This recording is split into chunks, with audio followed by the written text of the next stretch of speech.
Shalom Bapak Ibu Saudara yang terkasih dalam Tuhan Yesus Kristus. Kiranya pertolongan dan penyertaan-Nya senantiasa kita rasakan setiap hari.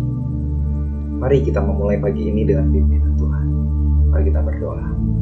Tuhan Yesus yang baik, kami bersyukur Tuhan masih berikan kami nafas kehidupan di pagi hari ini.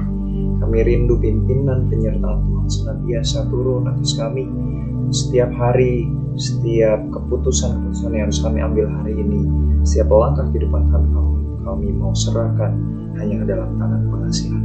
Pimpin kami Tuhan, kami rindu firman-Mu boleh menguasai kehidupan kami, menggerakkan kami, menolong kami, memampukan kami melakukan setiap pekerjaan tugas tanggung jawab kami hari ini.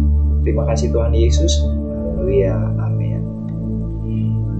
Judul firman Tuhan hari ini adalah mengabdi kepada Tuhan dalam setiap nafas. Sebagai orang percaya, kita dipanggil untuk hidup bagi kemuliaan Tuhan. Namun, seringkali kita merasa bahwa pengabdian hanya terjadi dalam momen-momen besar, seperti pelayanan di gereja atau kegiatan misi, misalnya.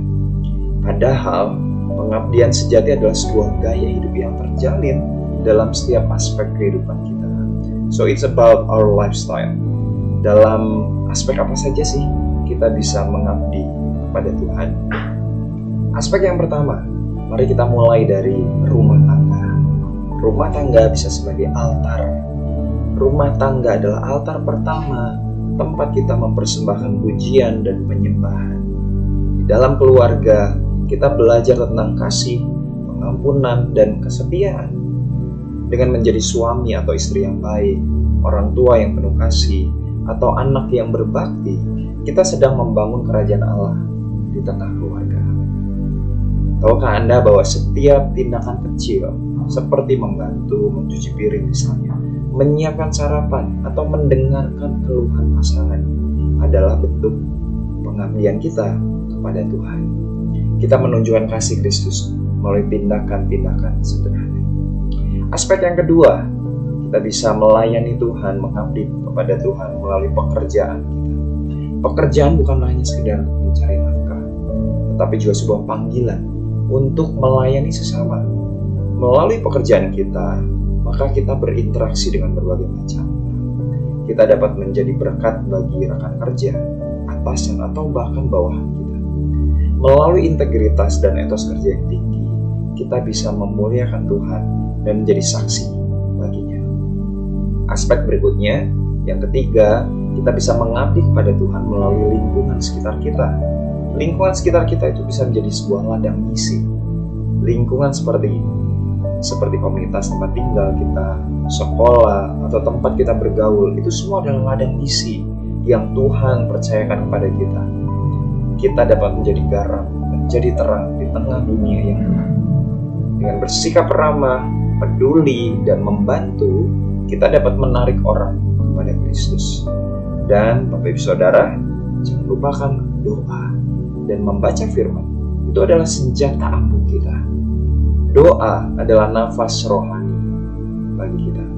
Melalui doa, kita berkomunikasi dengan Allah dan meminta kekuatannya untuk menjalani kehidupan sehari-hari. Melalui disiplin dalam berdoa, kita akan menjadi semakin dekat dengan Tuhan dan memperoleh hikmat-Nya untuk menghadapi segala tantangan. Selain itu, jangan sepelekan komitmen dalam membaca Alkitab sebagai pedoman hidup bagi orang percaya. Dengan membaca dan merenungkan firman Tuhan setiap hari, kita akan memperoleh kekuatan dan penghiburan.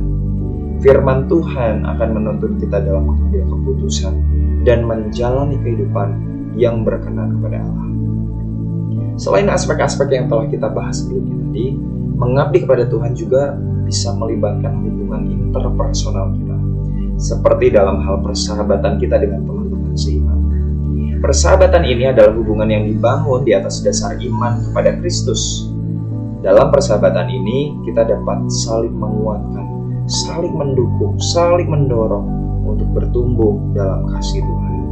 Persahabatan ini bisa kita pupuk melalui komsel, melalui kelompok-kelompok kecil yang berkomitmen bertumbuh bersama melalui persekutuan rutin setiap minggunya.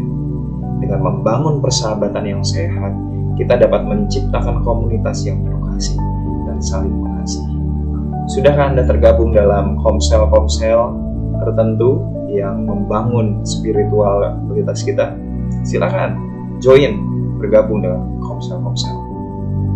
Aspek berikutnya, melalui pelayanan kepada sesama. Pelayanan kepada sesama adalah sebuah bentuk pengabdian kita kepada Tuhan, dan ini begitu nyata.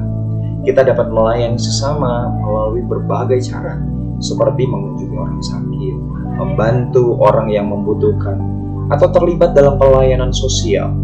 Dengan melayani sesama, kita menunjukkan kasih Kristus dan menjadi berkat bagi mereka. Aspek berikutnya adalah dengan membangun jembatan kasih. Dalam dunia yang penuh dengan kegelapan ini, kita dipanggil untuk menjadi jembatan kasih. Kita dapat membangun hubungan yang harmonis dengan orang-orang dari berbagai latar belakang, agama, atau bahkan budaya.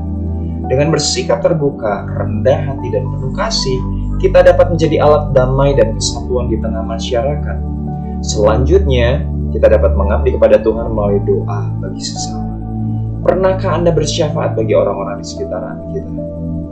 Mendoakan sesama. Doa adalah bentuk pengabdian yang sederhana, namun sangat berdampak. Kita dapat mendoakan teman-teman, keluarga, dan orang-orang yang kita kenal. Dengan mendoakan mereka, kita menunjukkan kasih dan perhatian kita kepada mereka. Jadi, mengabdi kepada Tuhan bukanlah sesuatu yang berat dan rumit, bukan? Tentunya kita perlu Roh Kudus yang memampukan kita untuk bisa menjadi pelayannya yang setia. Kita dapat menjadi pengabdinya Tuhan, penyembahnya Tuhan, dengan cara yang sederhana dan menyenangkan. Yang terpenting adalah kita perlu memiliki hati yang rela dan mau untuk melakukan kehendak Tuhan. Mengabdi kepada Tuhan dalam kehidupan sehari-hari adalah sebuah perjalanan yang berkelanjutan. Kita dapat melakukannya dalam berbagai aspek kehidupan kita, dengan berkomitmen untuk hidup sebagai kemuliaan bagi nama Tuhan.